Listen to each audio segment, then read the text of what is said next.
Guys, thank you so much for being here. That's the first thing that I want to say to you tonight is thank you. Thank you so much because I believe that what you guys do is beautiful and it is something so important. So this is just a very simple way for us as a staff and as a church to say to you, what you guys do, we value it, we appreciate it, we are encouraged by you, like to see you guys opening doors and walking people into their seats. Like all those things are so important. So we just wanted to say thank you for being here, for your intentionality, for your heart. Know that we love you. Know that I love you. We appreciate you. So if you ever doubt that, just come talk to me. I will tell you how much you mean to me. I should say it more often, but you guys really do mean a lot to us. So thanks so much for being here. And I wanted to start by asking a question. If I were to tell you your role as a greeter or an usher is one of the most important roles at Living Hope Church, would you believe me? And I want you to talk with the person next to you. Why do you think your role in the welcome team is perhaps one of the most important roles here at Living Hope? So talk with the person next to you. Go for it. Let's hear maybe from a couple of you, one or two of you. Like, why do you believe this perhaps is one of the most important roles here? Like, why is that? Let's hear from a couple. So first impression somebody's going to get. Mm-hmm. And it's warm and welcoming. Sorry, say that again? We want it to be warm and welcoming. Warm and welcoming. That's right. Toby, what were you saying? It's hard to shake a bad first impression. That's right. Like a bad first date, right? You always remember it.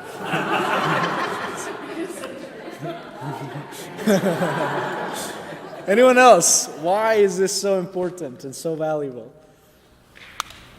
I think that it sets the tone and kind of changes your attitude and what the worship will be like.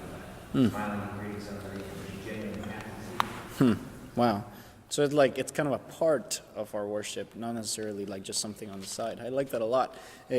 Max was pointing at Trevor. Trevor, did you say something super profound? I just want to say my first impression, like he's just saying that they make up their minds quick. Right?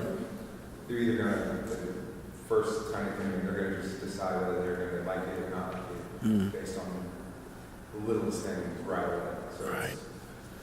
It's Right. a difference. So, Yeah. No, that's great. I love that. Anyone else? One more.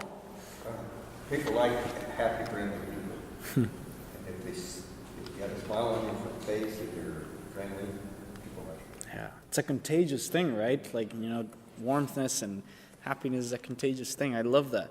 Well, guys, I want to share, this is our vision, right? We welcome all people, everyone, with purpose and intentionality to create an environment of care, hospitality, and love. That's what we are striving for. That's what we're hoping for. How we go about this, and that's what we're going to talk about tonight a little bit together. So before we do that, I want you to watch this video with me. Okay, so put your attention on the screen. We're going to watch this video real quick.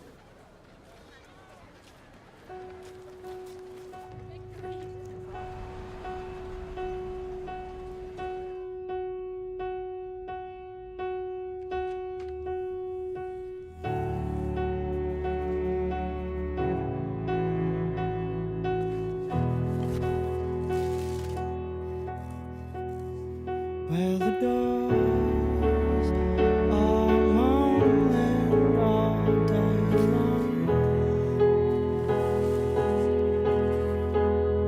where the stairs are leading from dark to dark, where the windows are breathing in the light.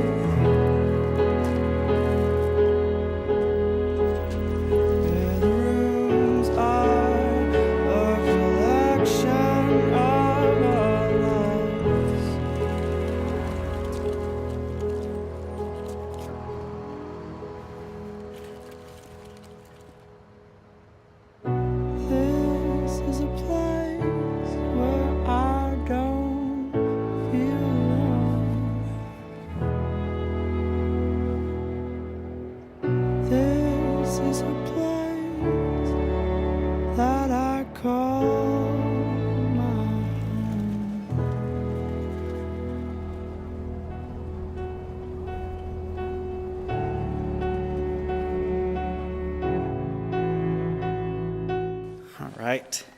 So maybe some of you have seen that before. It's one of my favorite commercials that I've ever seen.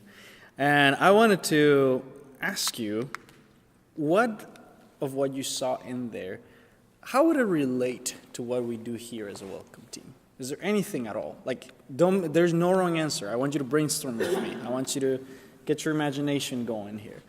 Anything that you saw there, how would it relate to what we do here as a welcome team?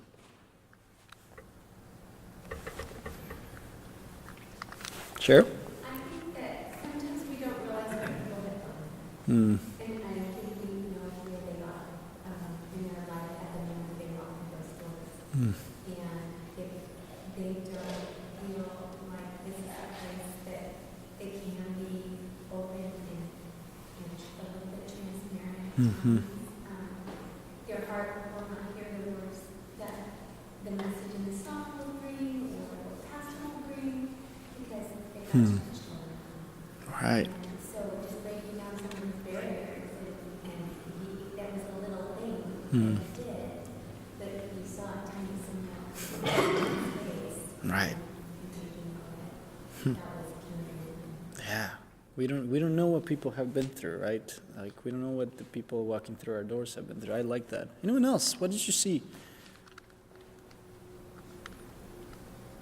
Julie? I like that the little boy who saw me, went home, figured out how to get help. He didn't go last, or he didn't form a committee or whatever. Saw and did his own sweet humble way to figure it out. And just to translate that to what we do, if you see somebody come in and can't find their seat, you want to make sure they find a seat really quickly. In the front door, they're trying to balance kids and stuff. But we will say, hey, can I carry that for you? See the need and meet the need, just right there. And that's a beautiful thing when it works. And that's powerful. Yeah. Taking that initiative and genuine care. I love that. Anyone else? What else did you see?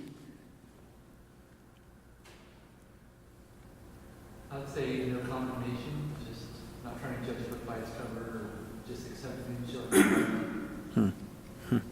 I love that.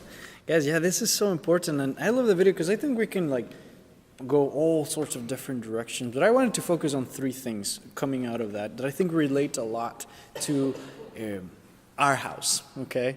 And the first one is making someone feel at home requires, where am I at? Genuine care. Sorry, I got lost here. It requires genuine care. And what does that look like? Genuine care, that you actually care about someone, not just because they're coming through your door, but because you actually care for them as people. And that's something that you see on that video, right? Like, he doesn't know that guy, but he goes out of his way to do something for him because he just cares about him as a person. So simple ways that we can do this for people as greeters, as ushers, are very, very, very, very simple things. Exchanging expressions. You know, kind of what Larry was saying, a smile goes a really, really long way. If we stand in our door and we're just kind of like there, that doesn't necessarily translate to this open, welcome heart that we're trying to portray. So exchanging expressions, whether it's a smile, whether it's a handshake, whether it's a question, whether it is an invitation, whatever it is that you can do to make those things happen and come naturally, because we care about people, not just because they're coming through our doors, but because we just simply care about them. Man, that changes everything. The other thing, making someone feel at home requires intentionality and detail, okay? And I want to tell you this. This is something that I'm going to focus on a little bit more. You are not just a doorman, okay? It's really easy to kind of embrace this mentality that we just stand at the door and that's our identity. You're not just a doorman. Your job is not to simply pass out worship folders. Your job is not to simply open the door for people. That is part of it. But I think what we do here is spiritual. It goes beyond that. It's more intentional. Again, like I think, Corey, you were the one that says it ushers people into the presence of God. So you're not just a doorman. You are literally the hands and feet of Jesus. And think about this for a second. you're the first thing that people see when they come to church most of the time.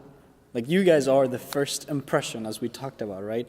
You have the potential of influencing and impacting someone's faith. I don't know if you've ever thought about your role as a greeter or as an usher in that way, that you have the potential of impacting someone's faith. And this is why.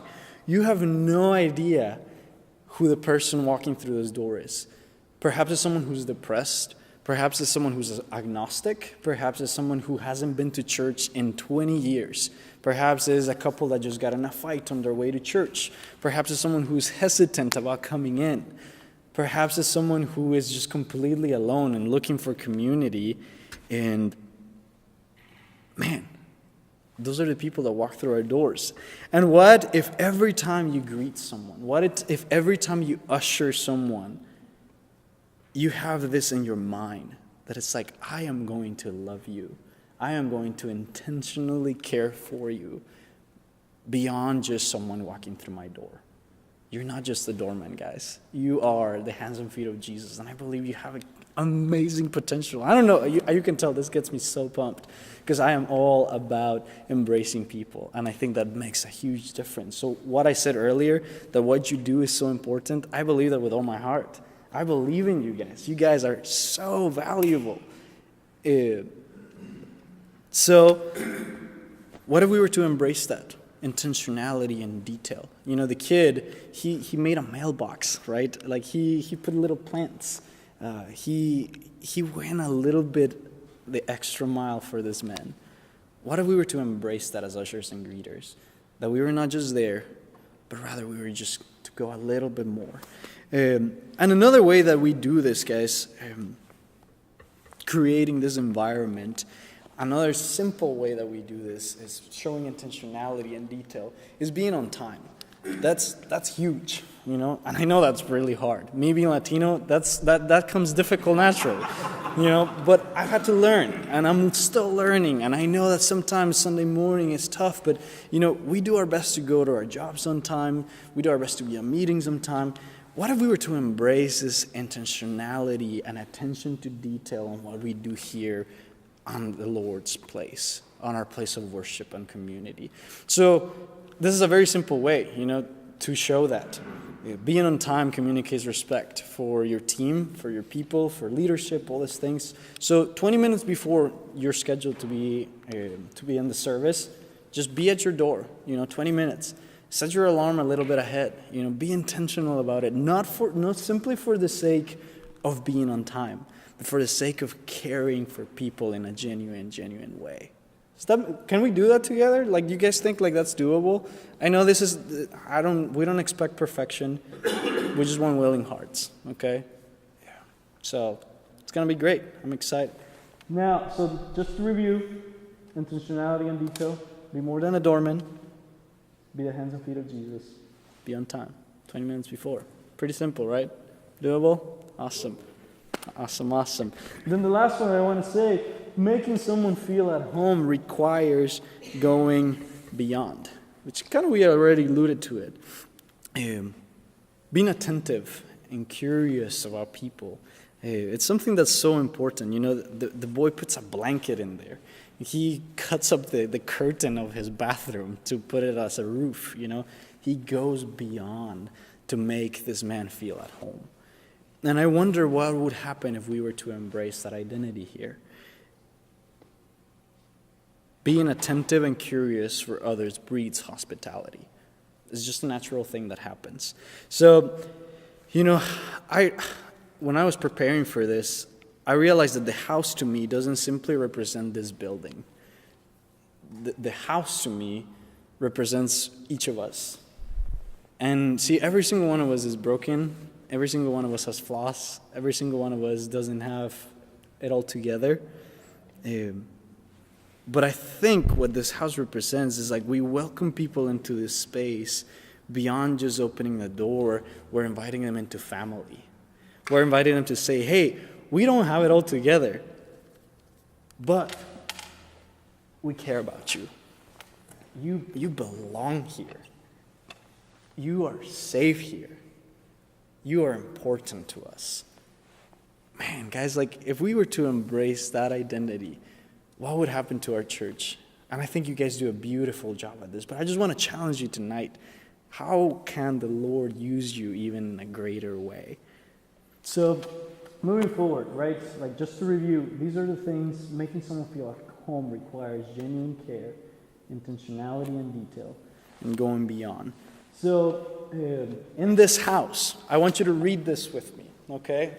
This is kind of like our statement. This is our house. That's why you sat together tonight as a family. Because we're all a community and a family together. And it's beautiful. So I want us to read this together just as a way of like embracing this identity as ushers and greeters. So in this house, we welcome with purpose, care enough about people to give them our best, invite people into community and into the heart of Jesus. Let's say it one more time. In this house, we welcome with purpose, care enough about people to give them our best, invite people into community and into the heart of Jesus. Okay. Think we can do that? Awesome. You guys are rock stars. I want to ask you one more question. We're moving along here. The experience. Coming in today, I want to ask you this. Go back in time a little bit from the time that you drove into the parking lot, okay, to the time that you came in and you sat down. Go back in time a little bit. Relive that moment for a second, okay? What did you notice? Anyone? What are some things you noticed as you came in here tonight? A lot of preparation. Okay. A lot of preparation. What else? What? Yeah? Tell me about that experience. What did that feel like? It's a different feeling when somebody's standing outside waiting to greet you or welcome you in, whatever's going on, whether it's an event or, a friend, it doesn't matter what it is. If somebody's outside, it feels like they're waiting, it feels like there's something important in that, like they want to be intentional with the delivery of that welcome. And rather than waiting for and then you come inside, welcome to church. On your way in. So Right.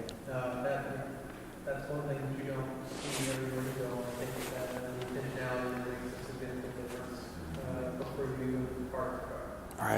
Right. It's like we're expecting you, right? We're ready for you. That's awesome. I love that. Anything else? What did you experience? What did it feel like coming in? What I noticed, there was space to come in. Sometimes when I come to a village pretty crowded, it's kind of a nervousness, kind of knowing there's a bunch of people, you can navigate around people, but tonight, you just had to decide the crowd. When the door was open, you could clearly see the table, you knew exactly where you were supposed to go, and it was kind of directed there, just kind of naturally, right to that spot. Right. It's like made you feel like you belonged here, if I hear you correctly. Like it's like there was space for you here. Yeah, that's great. What else, guys? Like, go back in time a little. Relive that moment from when you got out of your car until you sat down here. What'd you feel? A couple more. This is good stuff. Well, maybe kind of when I sat down, I felt extremely welcome. I mean, granted, it was a group of readers as well. On my way in, we were all very glad to see me. So, either they really were glad to see me or they just don't know me very well. One or two. Either one. Interaction with people who were excited to be welcome. Right. Especially if there's one person greeting the door and then welcome in the room and you're on your own. Right. Makes a big difference. Oh, yeah, for sure. Like we had Ashton outside, then Joyce and Larry were at the door, then Lynn was there, and then right after that, Corey and Jonathan were ready for you. They asked for your number. They came and sat you down. It's like this beautiful unfolding of an experience. And we prepared that, That didn't just happen. We prepared it in advance. We prepared our hearts. I prayed for you guys. I told these guys instructions, and that's kind of what we're going for. What you experienced tonight, that's our goal. That's our hope. That as we come on Sunday morning, this happens all as a team. It doesn't happen as one people.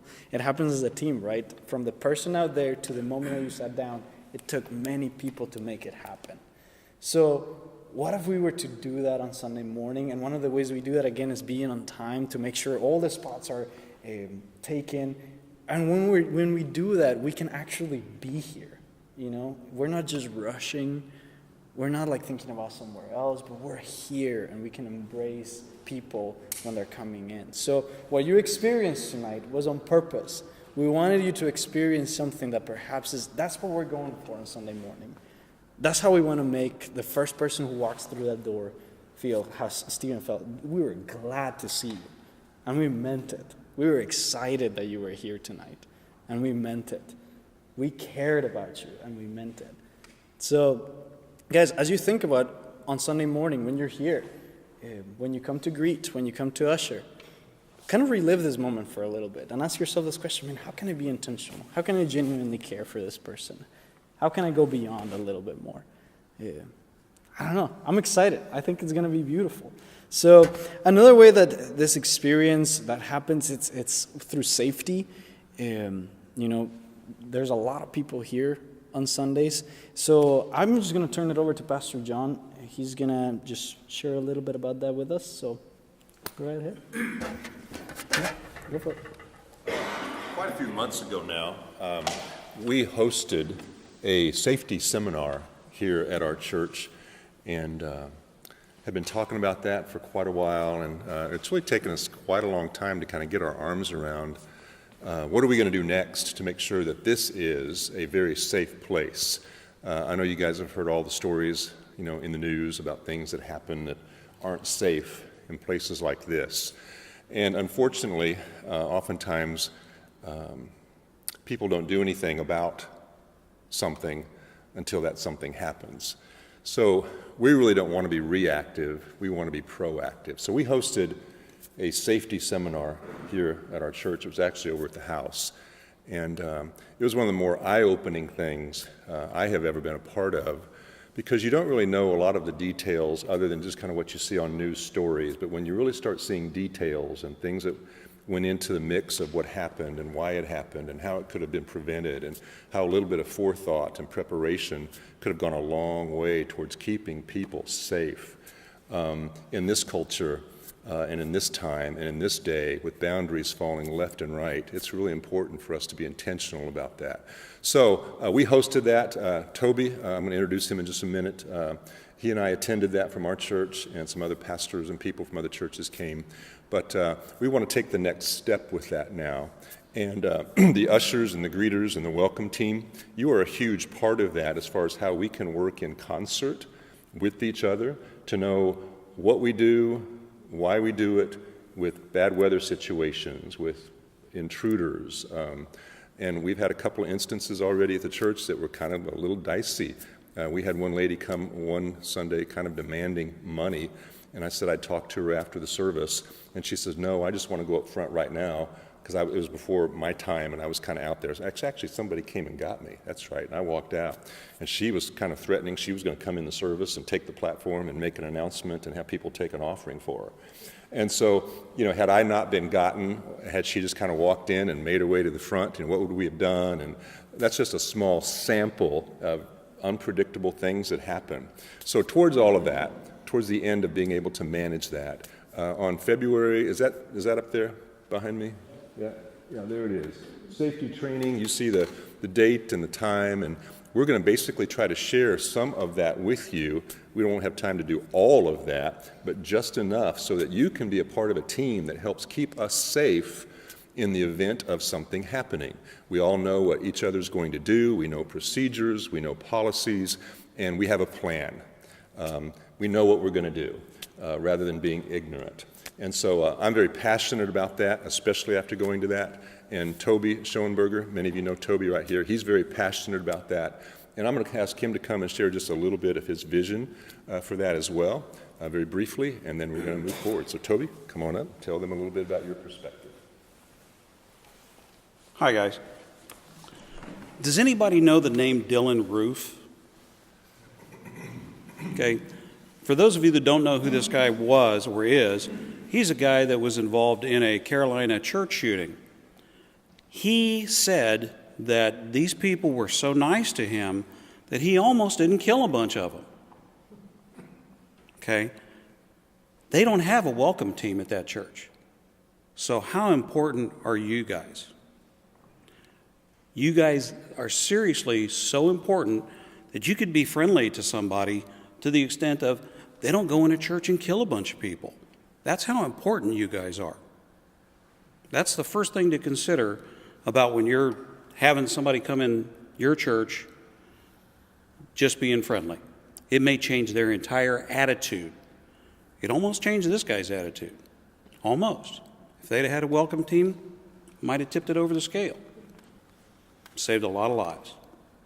Now, what we have here is we've done a lot of things right, pretty much by the grace of God, because we haven't been trained, but we've done a lot of things right, but we need to be trained and we need to do more things right. One thing is we need safety and security training, not just so we know, so that if we ever run into a jam, it's like, yes, we have been trained. Yes, we do have a plan. Yes, we do know what to do. Okay. Another thing is, how do we recognize the possible threats? We call them JDLRs, just don't look right. How do we tell those just from the normal guy going to church? Okay. Going to teach people how to do that. It's very simple. It's not hard. It doesn't take a rocket scientist to figure this stuff out. Most of it is just being vigilant. Now, how many people are here? 25, 30? That's 25 to 30 set of trained eyes that know what to look for, where they just weren't there before.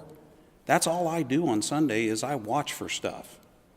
I watch for stuff, and it's not that hard if you know what to watch for. I'm going to try to teach you that.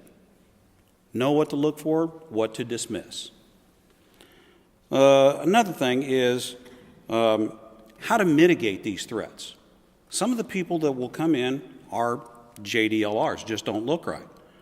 And how do you mitigate that stuff? Using de-escalation techniques, simply directing them back to donuts and coffee and talking to them. That way you get a feel about what's going on. Very simple techniques. Again, doesn't take a rocket scientist. Any of us can do this stuff.